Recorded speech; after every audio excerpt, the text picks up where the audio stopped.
Oh, wow. Hi, people! We are back, and we're on video this time, which is so fancy. We feel very fancy. I feel very bougie. Very bougie. I'm very excited for today's episode. Kelissa's going to be sharing just a lot of things that the Lord's been doing in her life over the past few months. Yep. And I kind of wanted to start out with you and I recorded episode 3 together via Zoom. Mm-hmm. Because you were still in Mississippi. Wait, no, you were still in Memphis. I was in Memphis. Yep. You moved. You moved too much. That's part of today's story. And I remember us recording that, and the Lord had told me this is the only time that you're going to record with her over Zoom. And I was like, oh, well, that's cool, you know, like, because our dream for this was to eventually be able to do this in person. Right. But we had no idea. Right. We were just like, okay, yeah, 10 years from now. Sure. When, like, you know, we have lots of kids and we're both married, well, whatever. Right. And then less than a month later, the Lord just went and switched over a lot of things. So this is really a cool thing for us, just to kind of look back on and say, God said this, and here it is. He meant it. He meant it, and he meant it like expedite shipping. Yeah. Overnight shipping. Overnight shipping, literally. He like overnighted the shipping for the promise, and so we're just super thankful, even like to be in the same room together. We just kind of we're just kind of like, oh my gosh, hi, because we did friendship for like 10 years, just long distance. That was life for us. Yeah, we've never even really done friendship in person. Like, hey, want to go to the grocery store with me? And we're like, wait, what? So this is just really cool, and there's just a lot of joy in this. And so we hope that the joy seeps through your speakers and your cameras or whatever, your screens, I guess, and just, gives you joy too, because we got all sorts of joy here today. Yes, we're full of joy. We are. So how's life? Life is good. Life is different. Like you mentioned, we were in Memphis. And actually before that, we were in Mississippi. We were renting from my husband's parents. And that situation quickly became something where we were like, this doesn't work anymore. It's not working for us. Mm-hmm. And we got a better job opportunity for my husband to work actually just south of Memphis, actually technically still in Mississippi, and in Olive Branch. And so we prayed about it. The Lord said go, and my husband left. He literally went and stayed with friends for 4 months. We were apart, and he went and lived up there. So we were supposed to move up with him, and we were getting an apartment in Memphis. If anybody knows Memphis, it's very crime ridden. It's a difficult place to live. It's one of the top of like most dangerous cities. Isn't it like Memphis at the top? I'm pretty certain. At the time of this recording, I believe so.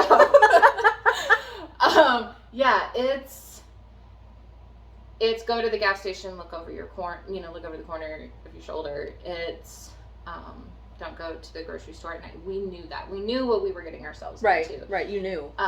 We understood, but I took that as the Lord saying, here's an opportunity to have ministry. We are always so like, ministry, yay! It was because there's a big homeless community up there. Yeah. It's a big, huge ministry for me. It's the homeless and veterans and stuff like that. And I knew that there was a bunch up there. And so I was like, oh, great. Like, okay, and we found this, what we thought was an amazing apartment. You're talking security 24/7, big gate, big walls, like we were told we were on the good side of Memphis. Right. If that even exists That's anymore. a thing. Apparently not. It doesn't exist anymore. So we felt okay moving my husband, myself, our dog, and our cat up to the Memphis area. and our plan was to do a 1-bedroom. We were going to do a 1-bedroom apartment, just the 3 of us. We were going to give Tobias the room with all of his toys, and then me and my husband, set up a little futon-y thing in the living room, because we wanted to buy a home, and we wanted to live below our means enough that we could save every week, that we could put money back, so that really we wanted in a year to 2 to be able to put down a big down payment, like on our house. Like this is us. We thought maybe we'd kind of go back down to the Mississippi area. Like, we weren't exactly sure. We knew we didn't want to be in Memphis. Memphis, we knew, was short term. Right. We were like, okay. But then apparently shorter than what you thought. Oh my goodness. I thought 2 years. I lived there for 4 months. Lord was like, just kidding. Zoop. Yep. So we start the moving process. And my husband's already up there. He's working in northern Mississippi, southern Tennessee. And we get approved for the apartment and everything. Like, that went fine. And then we get a call so we're supposed to be moving in 2 weeks. So we thought we were having 2 weeks apart. That was it. Andrew went up there. We were going to be following in 2 weeks. I was supposed to get the house all packed up. We were approved. Mm-hmm. All that. So we called just to double check on everything, and they're like, we don't even have your names on file. Wait, what? Yeah. I didn't know that. Hold on. We don't even have your names on file. The person that did it got fired. I remember the fired part. Yes. He got fired. And so nothing was accomplished. So they're like, we don't have anything for you for another month. I'm like, okay, we can do it. I can do 30 days. Yeah, I can manage. Start the counting down. Right, yeah. So we're getting closer. We've gone 25 days at this point. I'm like, okay, I need to start packing up the house. And I've moved 20 times in my life, so packing and moving is nothing for me. Yeah, that's just your thing. Right. And so we check on it, and they're like, oh, well, the water heater broke in that apartment. So it's going to be another 30 days. So we waited. Waiting. We just kept waiting and waiting, and I would say collectively, and not exaggeratively, there was probably 100 phone calls between the office and us, back and forth, just trying to figure out.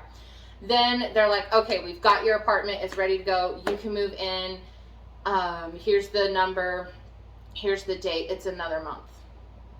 So we call and we're like, this is ridiculous. And then they figured out that there was this other person that was moving in that actually needed to push it back. So they're like, oh, let's just swap you. Yeah. We'll just switch you. And we're like, great.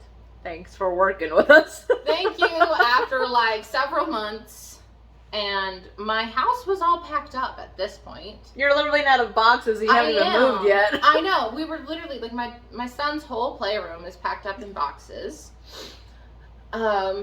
So we get the rental truck, we get everything, we get everything packed, that goes well. We're trying to make good time because we have to be at the office at a certain time to be able to sign everything. And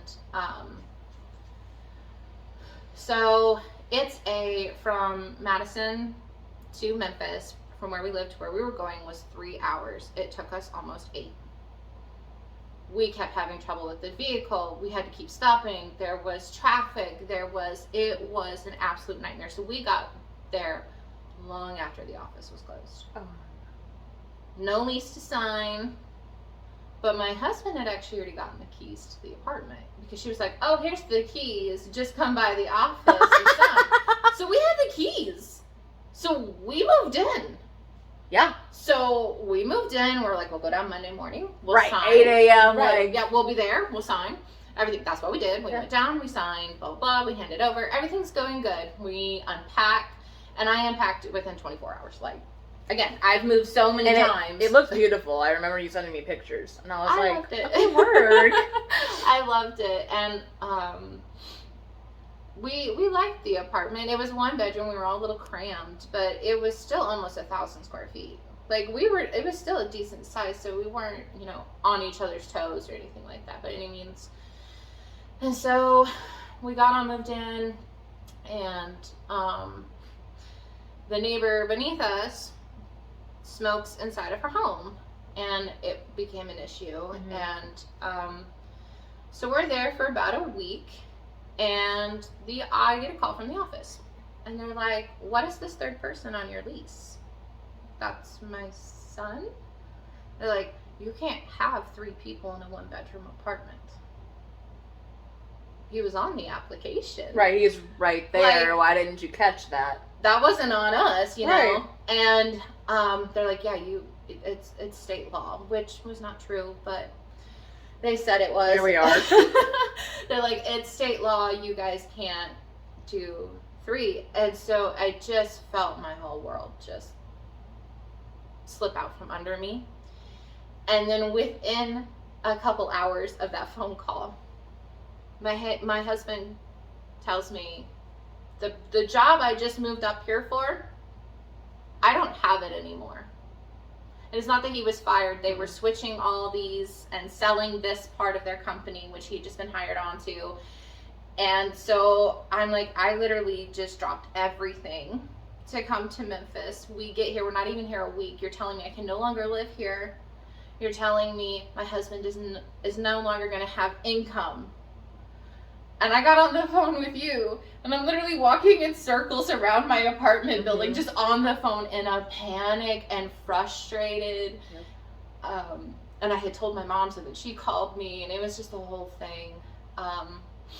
With that, they eventually were able to kind of switch him over to the new company that it had become, and we were like, okay, good. Like, thankfully, that went a lot smoother than it could have. It could have. We were very thankful. Yeah. They just switched him right over. They're like, "Yep, no, here you go. No change in pay. Here's a different uniform." Right. Like, that was all it was. I was like, okay, cool, great. Right.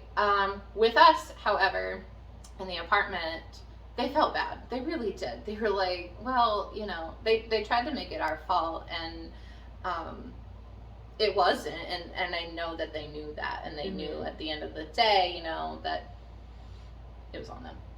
And so they're like, okay, we've got this 2-bedroom, and the 2 bedrooms were nice. They had just been newly renovated, and they weren't top of our budget, but they were our budget, and that wouldn't allow us to save. Right. And so they're like, okay, we have a 2-bedroom semi-renovated, which means they've redone the floors and like recessed lighting. They put a new light bulb in. Yeah, like renovated. Literally, that's all they did. Like, it was nothing fancy. And that was below our budget. We wouldn't be able to save as much, but we could still, you know, save. I was like, okay, we're looking at the 3-year plan versus the 1 to 2 year, whatever. That's fine. And it was just this whole mess. And so we move all of our stuff. I actually went and visited my mom because I was like, I just can't handle the stress of this. I'm going to see Mom. I gotta tap out for a second. I need my mom. I gotta go. So I went and saw her. This was in October. I went there. I stayed for like maybe a week or 2. I'm not exactly sure. I wasn't there super long. And then Andrew and his dad came up, and they moved all of our stuff from the 1-bedroom over. And it was literally like walking distance, which was nice because it was like, you know. Not 3 flights of stairs. Not 3 flights of stairs. So we move into this new building, and I remember feeling like so much just like, and I was like, oh, I get it, Lord. Like, this apartment wasn't available, and now it is, and that, like, I get it, Jesus. Okay, great. Now we get a 2-bedroom within our budget. It's perfect. Perfect. Like, what could go wrong? Really, that was, I mean, so I get it all decorated, and we have. It was very homey. It was. I loved it. And I met everybody in my building. Everybody was super sweet. Everybody was very nice. We all got along. We all said hi. You know, like, I didn't have to worry about my kid running around because there was kids under us. Perfect. I mean, and you could hear them, you know, being kids. Kids will be kids, like. And the parents down there spoke broken English, and so, like, you know, it was great. Like, we were feels like home. We were fine, other than it being Memphis. Right. We were good. But I felt safe. I felt like I could take my kid for a walk. I felt like, you know, we knew that gun violence was a thing, and you heard guns all the time. I was just telling you this last night. Like, you started to zone it out. Like, you just didn't hear it anymore. Like, it's white noise because you just hear it. And we knew, like I said before, we knew what we were getting ourselves into when we moved to Memphis. But again, it was short term. So we enjoyed a great Christmas there. And then we celebrated the New Year there, which was wild. Like, it was crazy to hear all these fireworks all over the city. It was like the coolest thing. And we started thinking of like traditions of what we would do on New Year's to go watch all the like we needed to get somewhere high so we could see the whole thing. Yeah. We started thinking about the future and everything of what we would, would do. And then it was February. We had just had like a really, really beautiful snow, and me, Andrew, and Tobias had just played out there. We had like made a snowman and stuff like that, and it's this house, so it lasts like literally 30 seconds. Get it while you can. Like, it's snowing, get your shoes on, because when it's done snowing, you're never gonna see gone. it again. And that's it for the year. That's all the snow you got to have. So it was about 10 o'clock on February 4th, and we started hearing the neighbors directly next to us arguing. And it was, actually, they had kind of been going on and off, like, throughout the day, but just kind of like this and that there. Right. It wasn't much. It was like, oh, okay, this couple's in a disagreement. They are disagreeing. Give them their space. Right. Happens. You okay? Like, you good? Like, hey, whatever. All right.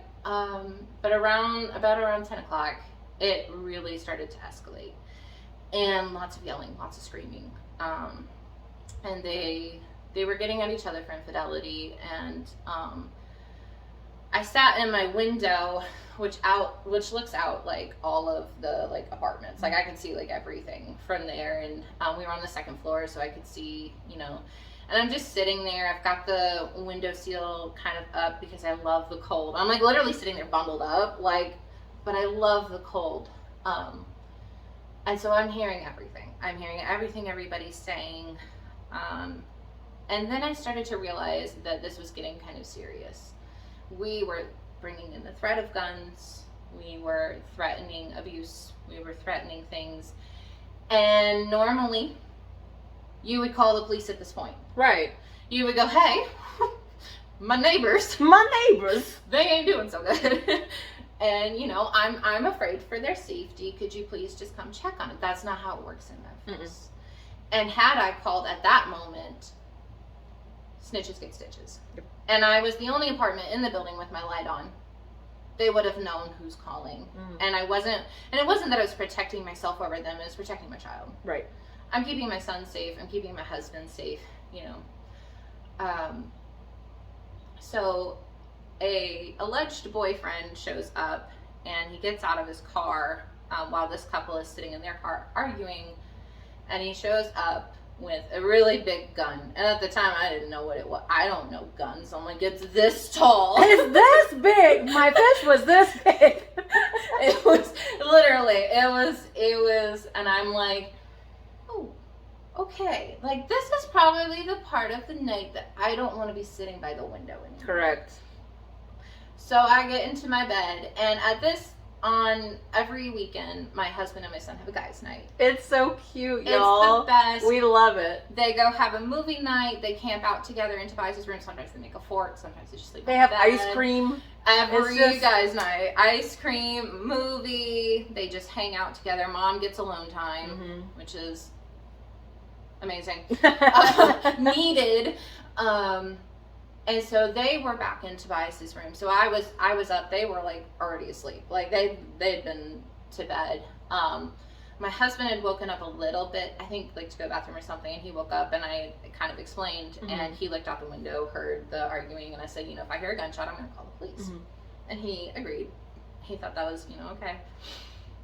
And my biggest concern was the infant that I knew this couple had. They had a tiny, tiny baby girl. I mean, just born. And that was my concern, is that the selfish actions of the parents were going to end up harming this child.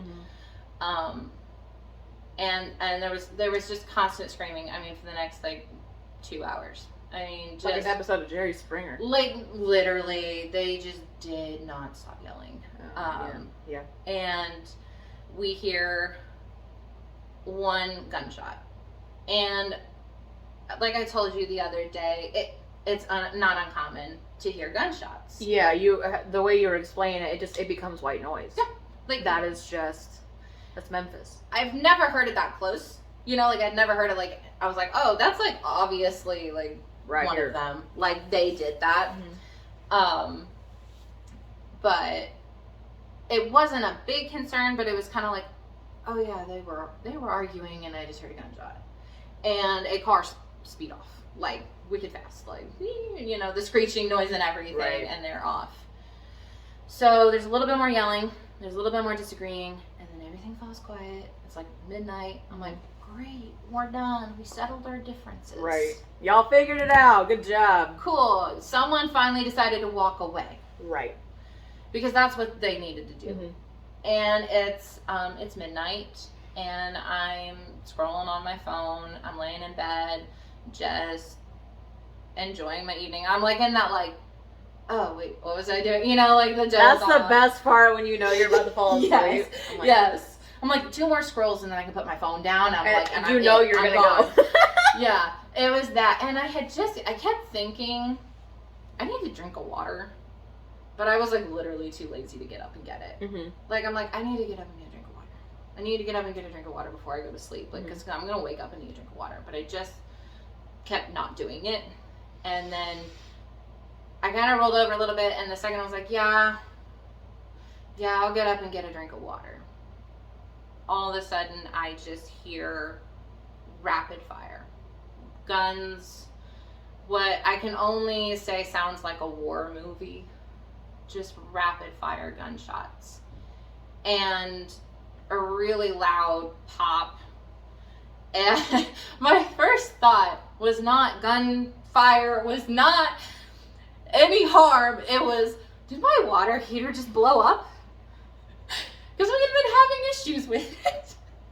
And I was like, I think my water heater just blew up. But then the smell of the guns, and the smell of the wood from them, you know, the things that were destroyed. And I didn't realize before I opened my door that it was in my apartment, that my apartment was a part of this. And I didn't know what direction the guns were coming from. Were they coming from outside where I'd just been seeing? Did somebody see and now they're coming for me? Right. Is what's going on? Because we've been quiet. It's been quiet. Why are we suddenly, you know, and I didn't know if we were done shooting. I didn't know if they were, you know, if things were finished. And the hardest part and the most recent healing Jesus part of this like was 12 hours like ago. literally last night. Jesus, y'all. Because we were like, I'm not gonna be able to share this story if we don't. And I was like, all right, Jesus, let's go. Like, let's do it. Yeah, she was literally like, so we're gonna pray, and then you're gonna try to tell it again. I'm like, okay, let's do it. All right.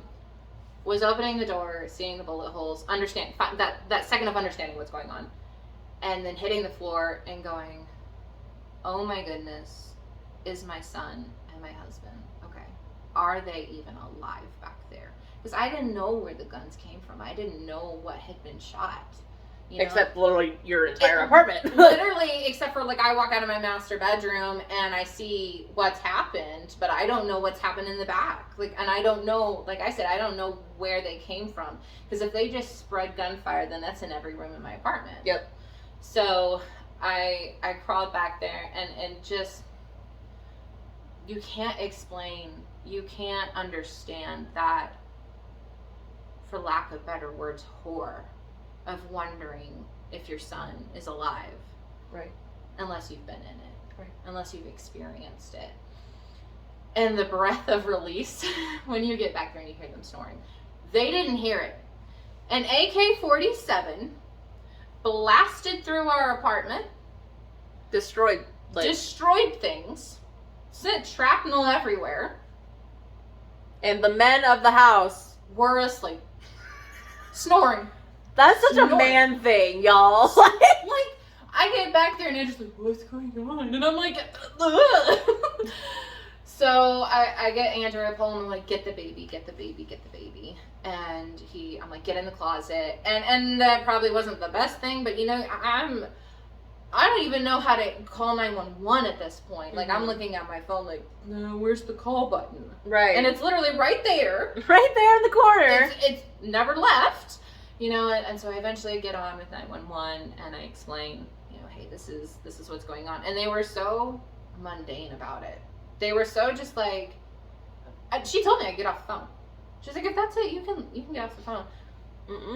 You're supposed to stay on the line with me till I see the police. Excuse me, ma'am. Excuse me, ma'am. Like, I know how this works. Right. I've had to call 911 before. Like, you know.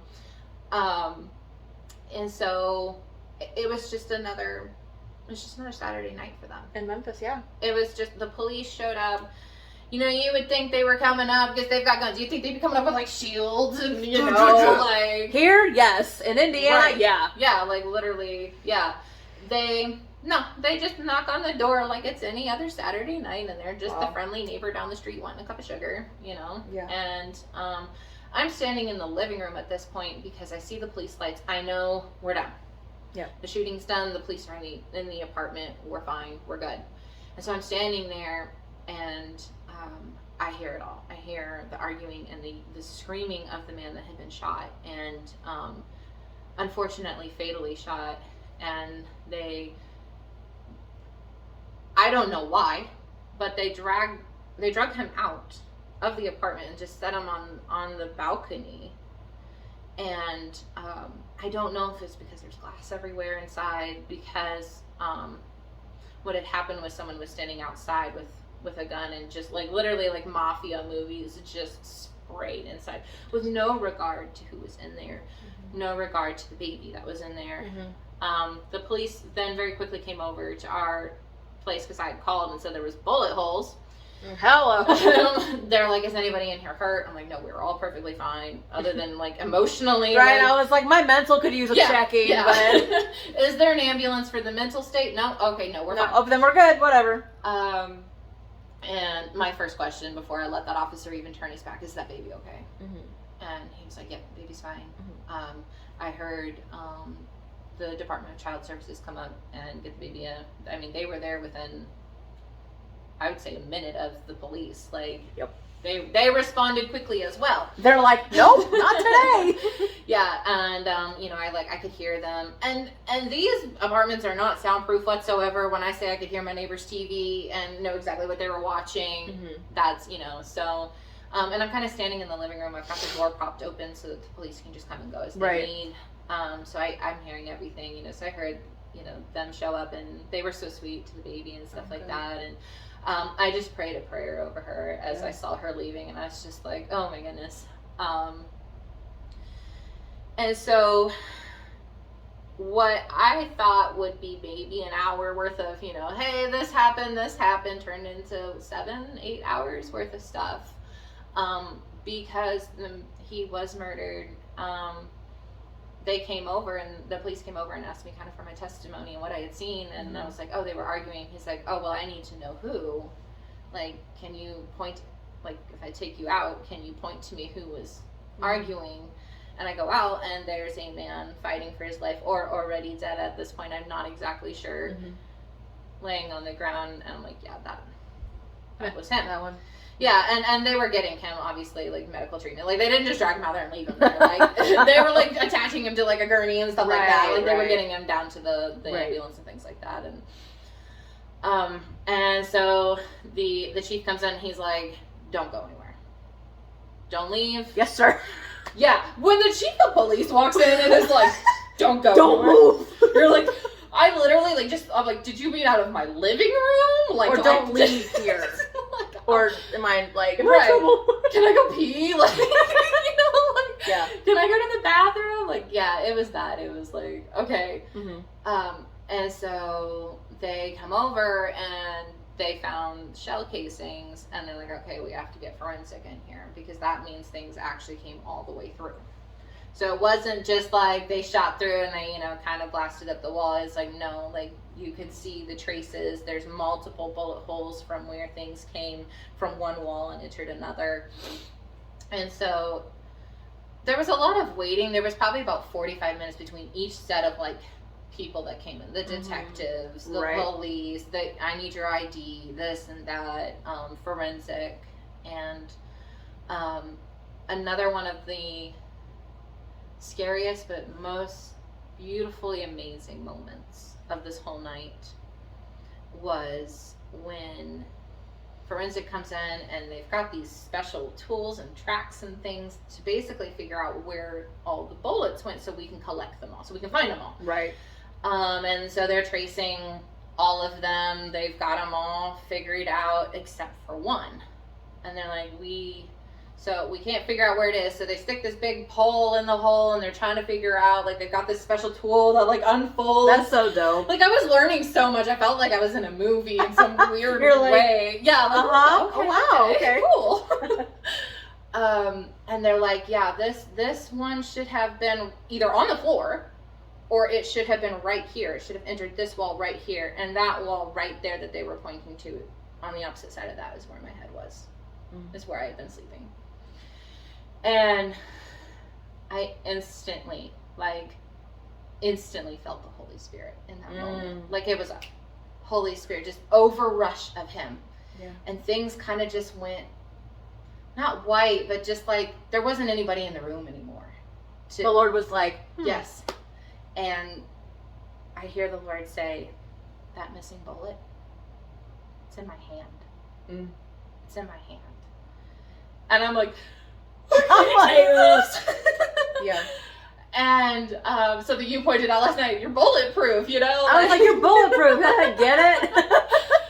But it was this, I just knew in that moment that it didn't matter what evil was on the other side of that apartment, that wall, that when we had prayed a hedge of protection like we do every single night for our home, when we prayed a hedge of protection, that means something. Yeah. That protected the bullets from back in Tobias's room coming through the wall. And him even hearing the gunshots. Like, my son has no trauma attached to this. Praise God, and that was something you and I prayed against immediately. Instantly. We were like, absolutely not our baby, no. Yeah. We were like, yeah, and it was, I wanted him to remember this as a situation that happened in his life because it's part of his story. Absolutely. But I didn't want there to be fear and trauma attached to it. And I didn't flashbacks and anything. And before we even prayed over that, the Lord already saw that. He already knew that. He already protected that by letting that sweet, innocent boy just sleep. Just sleep with his daddy. And his room was in the back, and so while forensic is in there and all this stuff we can't be walking through the main area, so he's back there watching Frozen. I told him, I said, you might see a police officer there because some things happened. And I didn't quite know how to explain it to him yet, but I knew that I had to. I knew I had to tell him what happened. He's way too smart for me to ever y'all, this kid, he is 5, and I'm like, here's your master's degree in just being smart, because you're just beyond. He's a little bookworm. He is. You know, he's a cutie too. But I knew that he was way too smart. Like, he's gonna walk past the bullet holes. And go, where are there holes in the wall? Like, are we decorating? Right. Like, why are the police here? Like, what's going on? So that was, I went into our bedroom where my husband was sitting, and we were kind of just we couldn't go past basically to the front of the house. We kind of just had to stay in the back so we weren't walking through a crime scene. Right. And so we were back there, and I told Andrew, I said, start packing. Yeah. And he's like, what? I was like, anything and everything. Describe it. Like, put clothes in suitcase. Now. Suitcase. Packing. Yes. Yes. He literally went back to Tobias's room and like grabbed his drawers and just dumped them. And I was like, yep, good job. Good job, husband. Good job. Great. Because he was asleep, so he couldn't help the police in any way, shape, or form at this point. You know, he was like, I was sleeping. You know? I was sleeping. And so, because I knew without even a phone call, my mom would be, you know, I could knock at my mom's door. I mean, I key, unlock it, like I'm moving in. I got your grandbaby. Can't say no. Exactly. And so I had called her actually after it had happened and after I called the police and the police were there and I knew that I wasn't getting questioned like that second. I called her and I called her and I called her and I called her until she answered because it was like 1 o'clock in the morning at this time. She's asleep. Like, you know? literally the rest of your, like, family, clan, we were all asleep. Right. You know, and we're like, wait, what? Like, what's going on? Like, are you good? Are you alive? And she answered in a panic because she knew I wouldn't call her like that at 1 a.m. for any other reason than an emergency. Right. And when I probably wasn't the best way, so sorry, Mom. I was like, my apartment got shot. I'm like, but we're all okay. But we're fine. We're alive. Guy next door, not so much. But we're good. Right. So I go back to Tobias and I kind of just explained to him. I was like, you know, there was some bad people next door, and they decided to do bad things, and they used guns, and some of the bullets came through our wall, but we were all safe, and I reminded him in that moment of Jesus keeping us safe. Yeah. You know, that Jesus was there. And I said, we are safe now. The police are here. We are safe. We're going to go to Nana's house. At this point, I had been up for 24 hours. I think by like 1 to 2 a.m. I had already been up for 24 hours. Because I hadn't slept the night before. Right. So Andrew, you know, we kind of started talking about what had just happened, and I instantly told Andrew, no, we're not here, not right here, not while we're sitting here. We're not going to talk about the what ifs, the could haves, what really just happened. I can't, or I will shut down.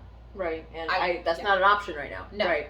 Like we have to go, and so once forensic was done, and it was about 4 or 5 a.m. I can't really remember at this time. They're like, we're done. You're good to go. They're like out there sweeping the glass off of the sidewalks. You know, they're like, you know, you guys can leave. Because I had asked when they were in there last. I was like, when you guys are done, can we like go? Yeah. I don't want to be here. And yeah, he was like, I don't blame you. Yeah, like no. Like, goodbye. Please. Go, because I'm like, my mom lives in Nashville. Can I go to mommy's house, please? Mommy's house. Literally. And so we had everything packed. We had everything ready to go. We, you know, had my dog. We had, we didn't grab the cat because we figured we'd come back at least for that, you know, like for more things. We needed my dog's crate and stuff like that we could put in the car. So we knew at least Andrew was coming back to at least get stuff. We didn't know what we were doing at this point. But what we understood was that the violence had finally come to this side of town, and that the gangs and the line in the sand of violence and no violence was no longer there. It was just they moved it about 2 miles that way. And you were in that spot now. Yeah. So that we loaded up the car, and we were loading up the car actually as the police were there. Like, there was literally a police officer like parked behind our car. Like we could barely get our like hood open. Like, hello, excuse me? Like, trying to leave. You know, so I was like, no, like, we will sit there while that police, you know, like, I was, you know, and then I kind of looked out the window and I realized that particular police is gone, but I heard the police out there still. And then I saw the other police car, and so our plan was to, like, wash this load of dishes real quick so that we could just get out the house, because we didn't want to, like, attract bugs or anything like that. And the police left. And I saw them drive away, and there went every sense of protection or okayness that I had felt the entire time gone.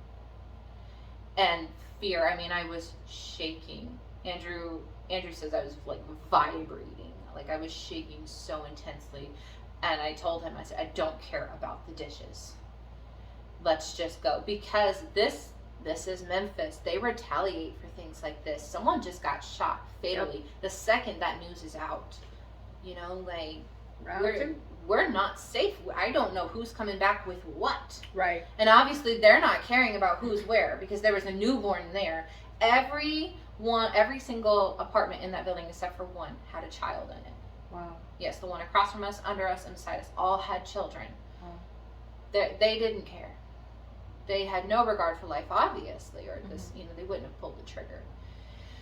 And so there was this urgency of just booking it down the stairs. I mean, when I say, like, I don't even remember the stairs in between the first one and the last. I'm pretty sure I just jumped somehow and just made it. That's how transport. Fast. Literally, that's how fast we were moving. I mean, baby in tow, dog wondering what on earth is going on. You know, like I got in the car. I didn't even get buckled. I didn't even get the kid buckled. I said, Andrew, just get out of here.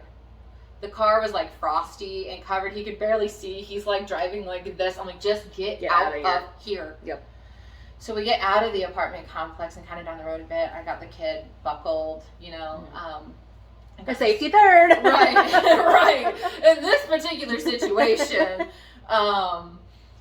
yeah, I'll take a fender bender over a gunshot. Gunshot, perfect. You know, so we get going and we get out of Memphis and we get to a gas station and we switch drivers. And I'm a little bit of a control freak when it comes to driving, so I like to be in the driver's seat as much as possible. And so we switch, and I get in and I get buckled, and we fill up on gas because, like, we, you know, road trip. We weren't expecting to take a road trip, right? So we filled up on gas and we hit the road, and as we're driving, and my son is in the background, the back seat, and he says, I'm like, buddy, you can take a nap. Like, I mean, he's been up since like 1 a.m. now, right. You know, like, little dude's only slept for like 4 hours. So I'm like, buddy, you can go to sleep. It's okay. Like, I'll wake you before we get to Nana's house. And he's like, I want to see the sunrise. And I was like, okay. And it was just coming, you know, it was like 6 o'clock at this point, you know, the sun's just coming up. And so he watches the sunrise and it comes up and he was like, that was so beautiful. I'm gonna take a nap now. I think you're right, Mom. I'm gonna take a nap.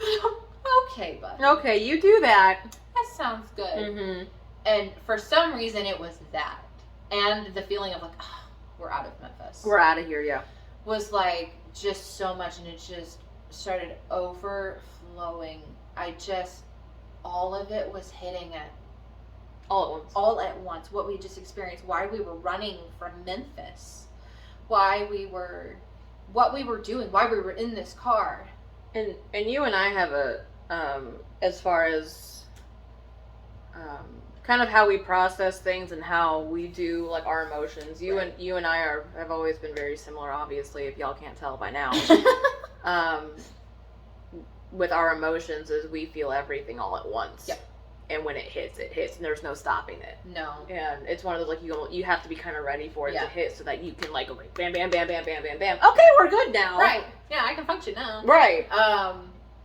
And I had been obviously running off of adrenaline and just everything, you know, like, everything. Just everything hit me, and I'm driving, and I just start bawling, and I'm like, Jesus, take the wheel. Jesus, take the wheel. Exactly. I'm like, cause, yeah, and I just started praying. Yeah. And it's one of those prayers that you just never forget. Yeah. And the first thing I felt the Lord place in my heart to pray for were the people that had caused that. Yep. And to instantly say, Lord, I forgive them. They don't know any better. Right. This is what they've been raised on. Right. This is normal. This is them. This is their life. And I was like, Lord, just forgive them. They know not what they do, you know? Yeah. Like, I said, Lord, I don't want to harbor any ill feelings towards them. And then I prayed a very special prayer over their daughter, and that she would find freedom from that lifestyle. And absolutely. We prayed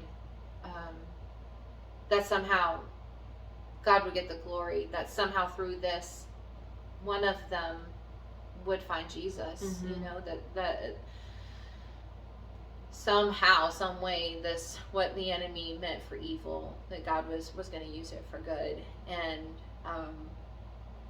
I was literally having this like body stiffening panic attack while I'm driving. I wouldn't have even been able to pull us over to switch drivers. At this point, it was God driving the car. There's no other better way to explain it, because I wasn't. And, I had the cruise control on, and Andrew's like, do you need to pull over? I'm like, I can't. Physically cannot. Like, I can't so I hope pull not. over. And because my hands were stiff from like here to here, so from the tense. Yep. I was so tense. Mm-hmm. And I'm just, I'm holding Andrew's hand, and you can see his poor little knuckles like going white, and the tip of his fingers going R.I.P. purple. Andrew's hand. Because I'm just squeezing it while I'm praying. And he keeps reaching over and wiping my tears, because I've got one hand on the wheel and one hand like this, and I'm just pouring out. And the rest of the car ride was really just discussing what we had been through and letting it hit us. And Andrew opened up that he felt, bad that he wasn't able to protect us, even though what on earth was he supposed to do? Right. But as a man. Yeah, as a husband, as a father, yeah. he felt that burden of my wife and my son were in danger. And, he went as far to say, because I moved us here for this job, and it was instant. We instantly shut that down. We rebuke that in Jesus' name. We were like, no. Jesus brought us up here. And it was the craziest thing. You would think a situation like that, you would be angry with God almost. That you would be, or even just, why, Jesus, why? The shaking of the fist. And it just wasn't that. No, you both clung to Jesus. Yeah. Very tightly. And that's a healing in itself, because, right. okay, like 3 years ago, yeah, it would have been, Jesus, we're done. Yeah. And you were Jesus, I need help. I probably would have walked away, honestly. Yeah. I hate to say that, but I probably would have at least, because that's just where you were. Yep. And I knew, because I had seen situations like this before, I knew this was a puzzle piece in the big picture. Like, I knew that this was just like a little tiny piece of this, and I knew that there was more to come. Yeah. Like, I was like, okay, like, I've always said that you have to be firm. You have to be this to get my attention. Like, the Lord, like, I use this analogy all the time. If I'm on the edge, and you talk sweetly to me. I'm like, okay, honey, we're not going to jump off that edge. Right. And you're like, okay. And she's going to go do it anyway. Yes. But now if I walk up to, okay, shoulder, what we're going to do is we're going to go. Yes. Get away from the, okay. Okay, got you. Right, I'm going to go make lunch. So apparently, to get my attention, the Lord, let something big happen. Mm-hmm. I don't say that he let bullets right. he sent bullet. That's not Nah. it. That was an act of evil. And so I understood really instantly. Okay, well, we're doing something. Because this sounds really bad. There was almost a sense of adventure. Yeah. Right after it happened, literally. we were like, what's Jesus doing? He's doing something. I know. I was freaked out, because I'm like, what do we do? What this, and this, and as a mother and as a wife, like, what about our stuff? What are we, like, we're gonna go. What are we doing? Right, all this, and like, but at the same time, I was like, okay, let's go. What does this mean? I don't know. Like, let's go. So we get up to my mom's house, and my sweet mom, she's got her mattresses laid out. She's got blankets laid out. She's just ready. I mean, she just opens the door, just, like, it wasn't like bawling or anything. I mean, you just could tell she was just emotional. And Mother hen was. Yeah. She hugged that grandbaby of hers tighter than I have ever seen her hug that grandbaby of hers. And I knew in that moment I was safe. Yeah.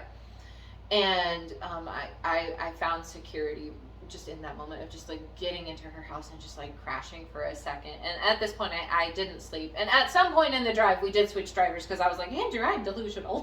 Right, like like I've been up at for 30 hours at this point. You know, I shouldn't be behind the wheel. But I wasn't able to like nap or sleep that day at all. I stayed up. You're pretty wired that day. I was Obviously. still running on adrenaline. Right. I was like still running on that. So yeah, we kind of just, I think we went somewhere with my mom that day or something. Did we go to church? I don't think so. I don't remember. We did something. You went to the store or something, I thought. Yeah, I think I went to the store with her. Because I remember we had talked and you're like, I think I'm going to go to the store with my mom. Yes, yeah. Because she was like, oh, I was going to take the kid and you guys take a nap, but I was at that point where I'm like, I'm not being separated from my child for a second. Yeah, like. Enough has happened. My baby doesn't leave my sight right now. Mm-hmm. So, yeah, that evening came around and we had prayed against PTSD. Yep. And I had already... Fervently. Yeah. I already experienced PTSD from multiple other things, and I already had a reason to react to gunshots for PTSD from a previous situation in my life. And I remember telling Andrew, I was like, there's going to be a big episode. I'm going to have a huge episode, and you need to be ready for it. And, we prayed against PTSD, and we said, no, we're not doing this. We're not going to live in the trauma against this. And so I finally fell asleep while they were, like, watching a show, and I had, in my sleep, I had a panic attack, and I, screamed out, like, Andrew, get the baby, Andrew, get the baby, and woke up and just crying, and we eventually settled in for the night, and I told Andrew, I said, we gotta pray over this, and he was like, yeah, we're gonna pray over this. And it was like one of those prayers where it's just like the leader being the leader. Yep. And it was amazing. And I slept like a rock. I didn't even dream about what had happened. Those are the best, Yeah, like I woke up with like marks on my face. Those are the best sleeps when you wake up and you're like, your arms are like, all imprinted. Yeah, and like oh my goodness. Yeah, mm-hmm. It was great sleep. And so we kind of just Andrew calls his work, because we were there Sunday. Andrew calls his work and he's like, hey, I'm not coming in on Monday. And he explains to them, and his boss at the time was like, take all the time you need. You're like, good, I was going to. Good, because we're going to. That would have been me, but that's Davey, so. So we kind of just started getting a game plan. Okay, what are we going to do? And I asked Andrew, I said, are you comfortable going back to the apartment? He said, no, but I will. Right, like if I've got to. And really, like, the order of the days where all of this happened kind of just all start to mesh together. But he went back, and I was walking my dog, and I remember going, I don't want to go back. I don't want to go back. And I was desperate, but I wasn't pleading with God. I wasn't telling God I wouldn't go back. Mm-hmm. I was simply saying, I don't want to. Please, no. Can we not? And in that moment, the Lord told me, you will never step foot in that apartment again. And I was like, okay, don't know how you're going to do that.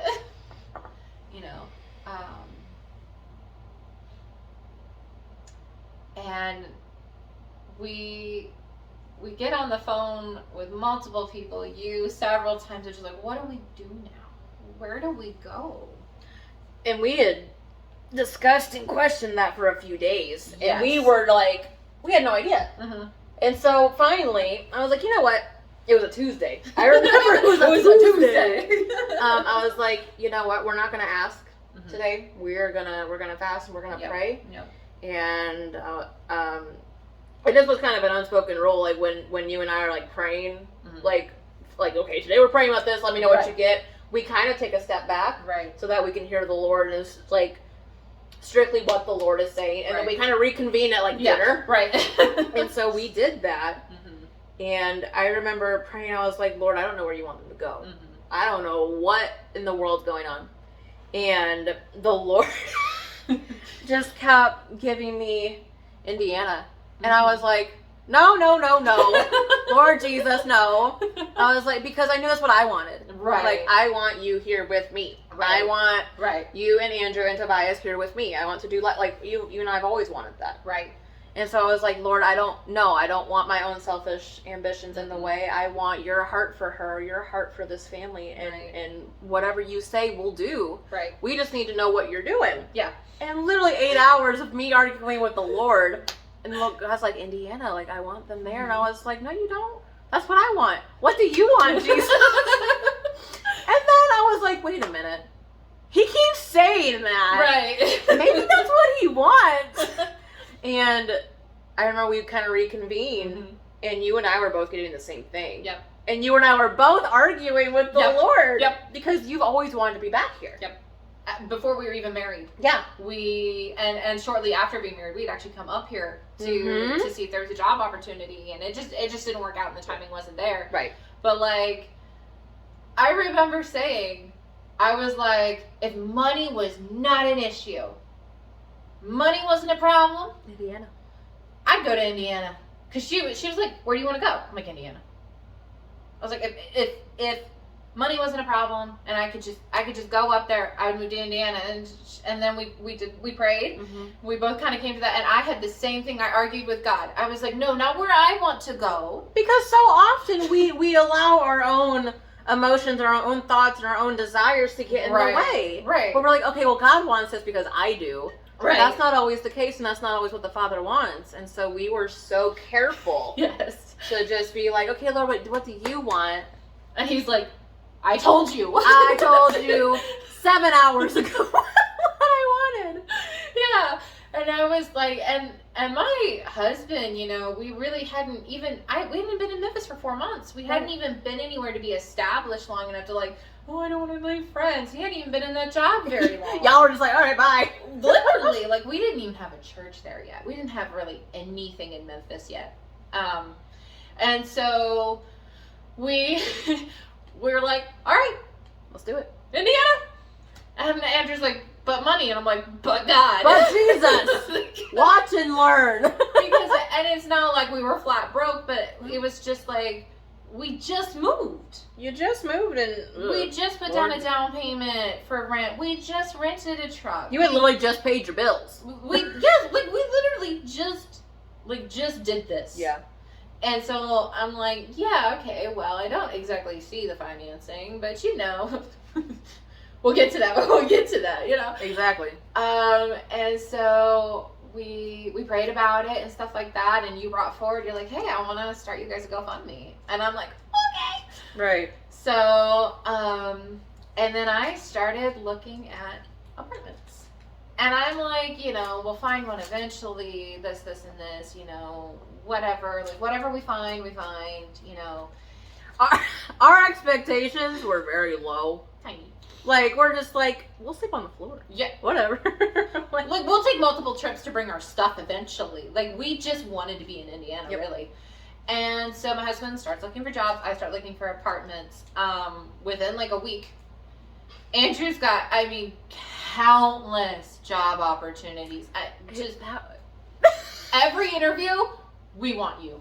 We want you. Like, it wasn't even like, oh, we'll talk about it, we'll get to know. It was like, we want you. And when we say jobs, we don't mean like, okay, McDonald's, Burger King, fast food, medical, whatever. Like, we're saying like what he went to school for and what he's certified in, which is not easy to come by. Yeah, and whatever it's called. I don't know. She tells me all the time, I just don't remember. There are multitudes of specifically what Andrew is certified in, what he's trained in, what makes livable money. There were just we want you, we want you, we want you. And we were like, wait, what? Like, not even just like one or two, or like playing. Like, there was so many. He was just like, he couldn't even respond to everybody. Like, he couldn't even get back to everyone. Like, hey, I chose this one or whatever. And we're like on the phone, like, oh, this one offers a company vehicle. Oh, this one offers this and this. Oh, we made like pro con lists. Yes. I'm like, we're like juggling all these things, and so he finally picks one, and I finally found an apartment that I saw it and I felt like I was home. And I'm like, I want that one. Yeah. I want that apartment. And we applied. And on what day did you apply? On a Saturday. So, as all of you know, business hours are Monday through Friday, 8 to 4:30. Mm-hmm. So, you applied Saturday morning. I was like, all right, hopefully we'll get to it next week sometime. You should Monday or Tuesday. Right. Hopefully we'll hear something by maybe Friday. Yep. 4 hours later from applying, I'm like, there was a check on my credit. They're like looking at our application right now. Within 24 hours of applying, we had been approved. Okay. And they were like, okay, this is what you're going to need to move in. Here's going to be your new address. Like, here's your lease. 2 clicks. Literally 2, that's it. Like, literally 2 clicks. I was like, I get on the phone with Andrew, I'm like, I just signed our lease. It was like 2 buttons. and to understand how funny that was is to understand the first lease that we signed when we were at our old apartment in Memphis. I had to sit at my mom's and like copy and paste my name on everything to e-sign it. Like it took us like an hour. 2 clicks. 2. And I was like, we have an apartment. And so the not so great but kind of great news was it was a 2-month wait. But my mother was more than willing to have us. Right, like you weren't going anywhere. Right, and I was like, well, I did approach her. I was like, I just assume that's okay, but like, let's talk about this first. I'm gonna be here for 2 months, and she welcomed it because I could help, with my littlest sister's the same age as my son, so I could help with the kids. I could help take Kaomi to youth group and stuff like that, and Kaomi was all for it. That's one of my sisters, and we shared a room together, and we had our moments where it was like the Lord also did a lot of healing. Yes, in that too. Yeah. And her and our relationship had kind of been a little bit rocky before we got there, and we became each other's besties. Yeah. Within like 2 or 3 weeks of being there, like it was the best. And we saw where kind of other places in my life, other situations in the family, had happened and why I needed to be there, and I started to see God's timing of why I even needed to be at my mom's house for this long. Like it wasn't just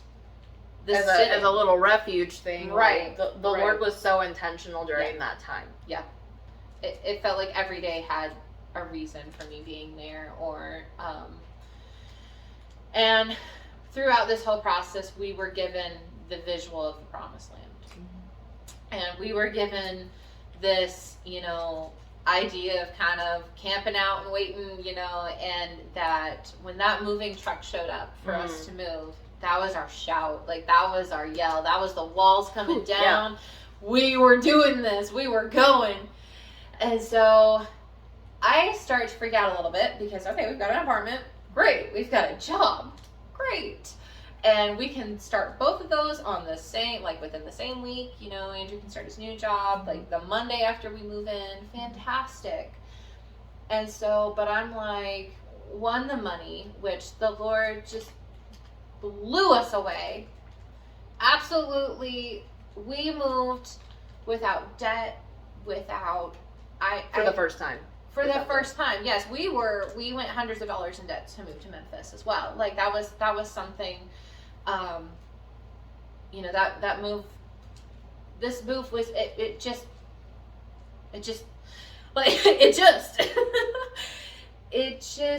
the money just happened. And I wasn't even like, I don't even know how. I really can't even explain it. I don't even know where half of it came from. I really don't. But, and I started getting a little bit freaked out. Okay, how do we get our stuff from Memphis to Indiana? And at this point, Andrew's still living in Memphis, and he felt a little bit better because the neighbors next door eventually ended up getting like evicted and stuff like that. He said the first couple nights he was there, he actually slept back in our son's bedroom because of the yelling and the screaming that was going on next door, and he was afraid of what was going on. And because even though he didn't hear it or experience it, he still experienced it. It was still something that happened. He knew that it could happen again. Right. So once we had an official move-in day, and we knew this is the day we're moving, we started getting serious about, okay, how do we get the stuff out? Right. And the apartments that we were currently living in, Andrew's like, hey, this is what's going on, and they let him stay rent-free for an entire 2 months. Rent-free. Which blew our minds, and, you know... Yeah. Logistically and logically and legally, we know why they covered their tracks. Yes, ma'am. Don't you love when people do that? But at the same time, we just saw God working in that as well. Yeah, absolutely. You know, we were just like, we didn't want to take that glory from God. You know, we were like, thank you for the free place to live for 2 months. And we've earned it. Right. So he slowly starts packing all of our boxes and stuff like that, and packed as a man would. Very interesting unpacking, but... Fun. And we're kind of getting down, not to the wire, but pretty close. And we're like, okay, how are we going to do this? Because we've got our car. We're a one-car family at this point. And we've got our car and the truck. How is Andrew going to bring the car and the truck and load this truck up without me? Right. And it just kept coming back to me. And the Lord said, you will never step foot in that apartment again. And even you were like getting ready. Oh, yeah. I was like, oh, I got you. I'm gonna drive down. We going to live. Don't worry about it. You stay there. We talked about plane tickets on one. Oh yeah. Yep. We were like, we were just trying to figure it out because we understood. We knew that God said you're not stepping foot in that apartment again. And then I'm like, I will. Yeah, right. Andrew just figures it out. He's like, oh, I've got these guys from work that'll help me load, and I was just get a trailer and tow the car behind it. Thank you. Thank you. Thank you so much. Thank you for putting that together. Yeah. Great. So. That happens, and you think of all the things that could go wrong with like all of that. Nothing went wrong. And the Lord had told you, yes, that this move would be seamless. Seamless was that his was word. the word. His seamless. word. Yeah, not perfect, not this or that or okay-ish or you guys will get it. Seamless, and that it was. Yes, completely. It was the smoothest move I have ever in my entire life experienced. Andrew came up from Tennessee, or Memphis to Nashville. He came up with the moving truck and the car in tow. We went and took the trailer back. We loaded up the stuff that was at my mom's house because we had like half moved in at my mom's house at this point because Andrew had kind of come back and forth some weekends, and like we went to the zoo together and stuff like that. And so we like loaded that stuff up, and I'm very type A, and I had everything like ready to go. Like I'm like, we're getting up at this time. Oh yeah, we had a whole thing that was beautiful. I love it. You will be in the clothes you are wearing on the road to sleep. Yep. I got walkie-talkies for me and Andrew to be able to talk. Like we were so. Yeah, it was literally like we were so ready. Like I mean, we were just ready, you know. And it nothing against my mother, but when you're living in somebody else's home for 2 months, and you don't get your own life, you know. I can't make my this or do this, and I didn't have a car while I was there, so I couldn't just leave when I wanted to, you know. I kind of had to work with her schedule, which is understandable. I'm getting free housing for 2 months. Praise God. You know? Like yeah, so. We were just ready, and I was like, we're getting up at like 4 o'clock in the morning, and that kept going earlier and earlier and earlier. I remember you were like, we could just drive down Friday. I know. And I was like, I mean, we can. That's fine. I was like, we could just leave Friday night. After we load up the truck, we could just leave. We could just travel through the night. Because this wasn't a little, 3-hour trip. This was 7+ hours, you know. And plus we lost an hour because the time zones changed. Yep. And we had to be at the office to receive our keys. We had already signed the lease. Like, we had signed the lease, like, forever ago. We just had to get our keys and our, all that stuff. And, so, we called that office maybe twice. maybe twice, and it was just like, hey, like, we want to make sure this time's good for you guys, like that you're going to be in the we're all on the office, same page. that we're all good. You know, that was about a week before. Right. And that call wasn't even me like being anxious, like, oh my goodness, make sure. It was just like, hey, let's just make sure that everybody's on the same page so that we're not messing anything up. We love communication around here. Yes. We stand. So we get in the truck very early that morning. I think we ended up doing 3 a.m. It was 3 a.m. You texted like, I'm leaving! I think I sent you a voice message. Yeah. I had way too much energy for that early in the morning, but I was ready to go. Well, like, you got up, you showered, you did your hair, everything. My hair, my makeup. I had my mask. I was ready. I had been up since like 1. She looked like a queen on moving day. I was ready to go. We got in the truck. We got the dog crate down. We got the dog loaded up. We got the cat loaded up. We got Tobias in and hit the road, and we made such good time. I couldn't believe it. I was like, how on earth did we manage that? And we ran into a couple like construction sites and stuff like that, like in but that's 65, you know? Like. Right. And it's like, go around. And we just went around. We stopped like, you know, a couple times to eat and, you know, go to the bathroom, stuff like that. No upset child. I mean, you're asking a 5-year-old to sit in the car for that long. He wasn't upset at all. He was just like, that's what to do. Like, sat. Sometimes he'd talk to me. Sometimes he'd get on the walkie-talkie and talk to his dad. Sometimes he'd sit and play on his phone. He was so excited. He would look out the window. We talked about you like all the time. Like half the trip was, do you think Aunt Davy will do this with me? Do you think Aunt Davy? Yes, she will. Yes, it was this whole, and I remember we pulled up to the apartment complex, and you know, I knew the area. I used to live here. Mm-hmm. I used to live in Indiana from birth to when I was 17, on and off between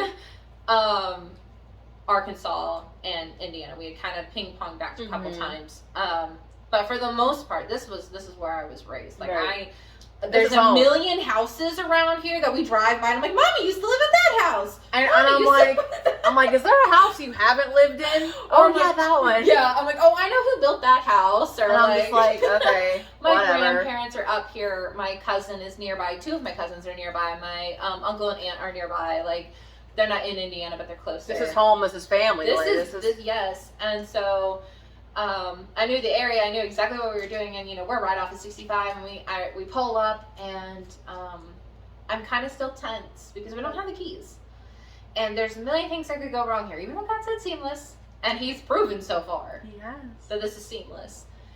We go in, and we instantly hit it off with the lady. Super sweet lady, yeah. Like, absolutely adore her. She's about the same age as us. She's so funny. She's very sweet. She's like all over, you know, like just perfect. Mm-hmm.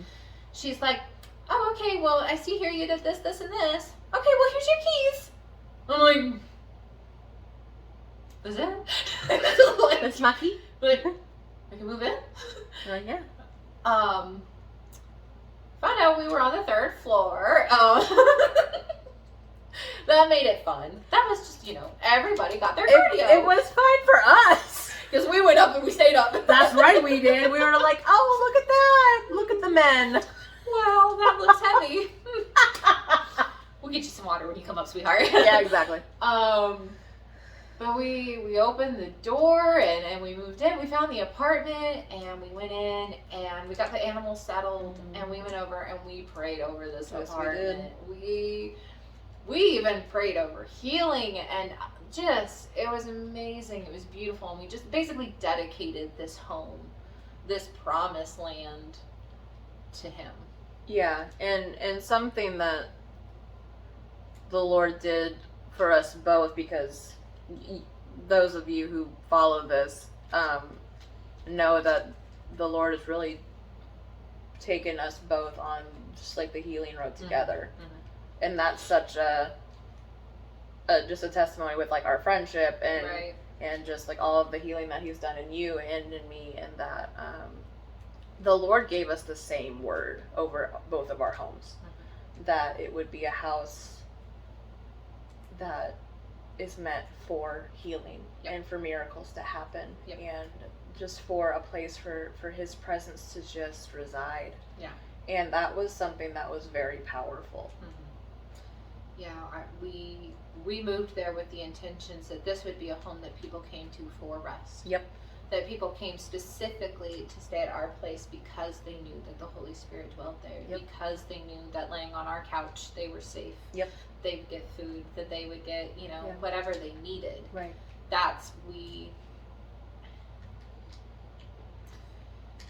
It was incredible. And when you look at like how the move to Memphis had gone, and even the move before that from Tennessee to Mississippi, we moved in debt. That was a bad one. We moved in horrible circumstances mentally and emotionally. We moved losing our house. We moved. You like crash landed to Mississippi. We literally like. Yeah. And I'm thankful for Andrew's parents that they, had a solution for us. Yes. And that we were able to get out of a situation that wasn't great for us in Tennessee. And but this move felt so right. It felt like this is where I belong. Yeah. And as we kind of like moved in and everything, it was kind of funny because like I said before, I moved stuff in and was unloaded in 24 hours kind of thing. Like this move took me a little bit longer to kind of like move everything in, and I started to kind of get frustrated with that. But then I realized, I was like, because I'm so peaceful here. You didn't feel the need to like make it home. I gotta make this look like a home. I gotta make this feel like a home. Like when we first walked in and it was like bare empty, I was just like, yes, it was homey. It already was. It was. You just, and it's a beautiful apartment. It very much is. Oh, and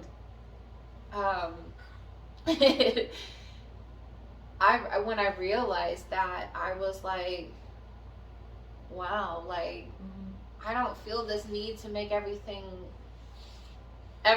because I'm just peaceful here. Like, and a big trigger for me from that episode, from what had happened, was blank walls. And because the wall that had the most bullet holes on it and the wall that was directed towards the bullet hole that would have gone into my bedroom were blank. I had, for the longest time since we lived there, like since we moved in, I was like, I gotta figure out something for this wall, but I could never figure out what I wanted. So a bullet hole, dude. Right, yeah. And like there was a picture catty cornered that ended up getting blasted into, but the main wall of our like dining room was empty. And empty walls at my mom's house were triggering me. Empty walls just anywhere in a store, anything, were triggering me and were sending me back to them. And I'd smell the gun smoke, and it was an entire thing. It was a whole thing. And so now I'm moving into an apartment with blank walls. We prayed heavily against that. Yes. And I was doing really great for a while, especially, and then there was one night where the blank wall in our master bedroom did it. It triggered me. And I had this whole thing, and then the Lord was like, we're gonna do something with that. I'm like, okay. Don't you love when he does that? He's like, we're done. We're done with the trauma attached to blank walls. Like, okay, leave that. I'm like, okay, cool. Okay, bye. He said, no, we're gonna go beyond that. When you see a blank wall, it's a canvas. And I want you to use it anytime you see a blank wall. I want you to paint the story of what the journey you've gone on, and the glory and that's happened, and that's happened. And I want you to be reminded. It's kind of like Noah's rainbow. Of like, anytime you see a rainbow, I want you to remember what. Yeah, this is the promise. Yeah. This is what I told you. And anytime you see a blank wall, I want you to remember what I did for you, what this means for you. Yeah. And that was incredible. And then really, most of the other things, we had prayed over PTSD, and I felt really free from a lot of things. But there was a very specific trigger. There was a very specific event that was keeping me very frustrated with God, to the point where it started to seep into my marriage, my motherhood, my walk with the Lord, who I was as a friend and a sister. And I knew that. Yeah. And I was frustrated. I was so frustrated because I couldn't tell my story and make it past the point of crawling back to Andrew and Tobias. I couldn't. And every single guys' night that they've had since we've lived here, I have had, Hollywood-style panic attacks every single guys' night. And it's been awful because I felt like the Lord said, hey, lay PTSD at the cross. And I'm like, I did it. What, and I kept saying, I feel like it grows legs and it follows me back. Yeah. And I was confused and frustrated and very, very angry with God. And then, we were preparing for this. And I told her, I was like, we need to have an episode in our back pockets because I don't know that I can make it past it, or we might have to pause because I have some big, episode. And, she listened to me and she gave her advice, and then she was like, don't take don't take this personally, but I know this is how you need to be talked to. So she's like, we're going to pray. So that's exactly what we did. And literally last night, literally last night, sitting on my couch, holding hands, left it. We left it at the cross, and last night was a guy's night.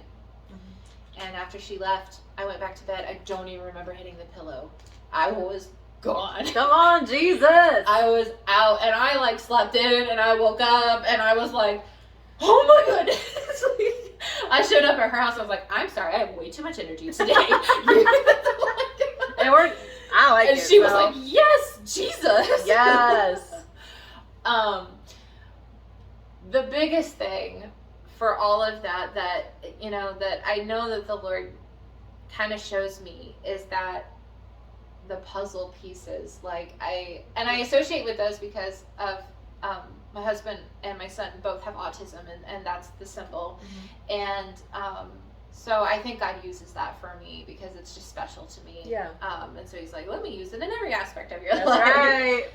Is just seeing the little pieces of how he moved us to this apartment, that specific apartment in Memphis, how he moved us from the 1-bedroom to the 2-bedroom so that we could be on the other side of those bullets.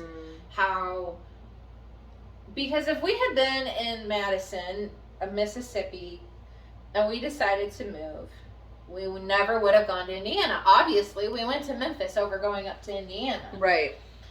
And, when we came up here, the apartment that we have is gorgeous and beautiful, but it's top of our budget. We don't have much to save for a home.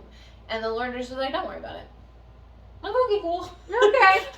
Sounds good. He's just like, don't worry about your future, know? And it just constantly reminds me of just these puzzle pieces of just this moment is a piece in the greater picture. And it might seem like a really, really dark piece, like a really black, scary piece, and you're like, I don't like this piece. I don't like it. I don't want it. You can have it. Yeah. And God's like, no, put it in there. Put it on there. It goes. Because you're going to see. Right. You're going to see what it does to the picture. And it's an outline. It's a shadow. Yeah. It's this. It's that. It's something that makes the beauty over here stand out. Whatever it is, it's just a moment. It's just a puzzle piece of the bigger picture. Yeah. God protected us. He made it seamless for us to move up here so that I know confidently, one, that I could have a circle of people. Yeah. That we could find the church that Andrew needs. Yeah. And then we could do ministry together. Because, what? That was a promise the Lord made us years ago. Forever ago. Literally forever ago. And we always, daydreamed on what that would look like. Would we be on a mission field together? Yeah. Would we be, running a church together? Right. Yeah, we had talked about that. Hey. Don't leave that out of the picture. Anyway. Yeah. And now we get to sit on my living room floor and talk about Jesus together, and that is just... I can touch you. I know! It's so weird! It is a thing. It's just, like you said, like I've always wanted to come back. Mm-hmm. I've always wanted to be here. This always felt like home to me. The weather, just, and I know people are like, what's in Indiana but corn? You know? We have cows too. We have windmills. Dude, I love the windmills. I do too. There is so much, and regardless of what's up here, there's people. There's people who need ministry. You know, Yep. there's. Yep. It's home for me, and it's my home away from home, Yeah. but you know, it feels right. Mm-hmm. It just like a glove. Like that's the best way to explain it. Like it just. And had you told me when I was looking at that black puzzle piece of bullets ringing through my apartment that I would be seeing all of this, I would never have believed you. Yeah, I never would have thought. I'd be like, you're crazy. And even, you know, years ago, 6 or 7 years ago, in mine and Andrew's early marriage, the things that happened there. Yeah. If you had told me when I was, you know, just at my absolute lowest, Mm-hmm. that I'd be sitting on your floor doing ministry together, I never would have believed you. And it's a hope that when you're in that dark piece, when you're in that dark moment, there's something to it. Wow. It's not just being a Christian, you gotta go through hard stuff. Right, like Jesus loves you anyway. Like, no, there's... Things don't just happen for whatever. God just doesn't do things for whatever. There's always a reason. There's always an actual puzzle. There's always a big picture. Yeah. And we strongly encourage anyone and everyone to look at the big picture. Yeah. Try to find the big picture, because I promise you it looks a lot different than what you see in that piece. Yeah. Exactly. And there's beauty in recognizing that, yeah, this stinks. Yeah. You know, this is something, and it hurts. Mm-hmm. But I know because I serve the God that I serve. Yep. This is just a piece. This is just a moment. This is an opportunity. This is a story. This is a testimony. This is a step. It's just a piece of what God has for you. And you can't imagine it. You can't plan your life and just be like, no, this is how it's gonna work. Every plan that I've made, God's like, that's literally, funny. That's a really cute plan. Anyway, we're not doing that. Yeah. That's God. Mm-hmm. But yeah.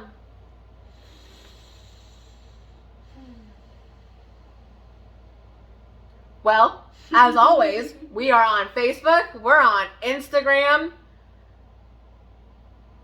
And we have a website, and we're on Spotify and Google Podcasts, and I think another podcast thing that I can never remember the name to, because I didn't know there were all these other podcast things. Oh, we need the tag. And wherever you get your podcast. Yeah, exactly. Wherever you get your podcast, we're there. And remember to like and comment and share and reach out to us. I like talking to people. She handles all the media, and she is fantastic at it, and I am eternally grateful for it. And thank y'all for tuning in and hanging out with us on my floor. And we shall see you next time. Bye!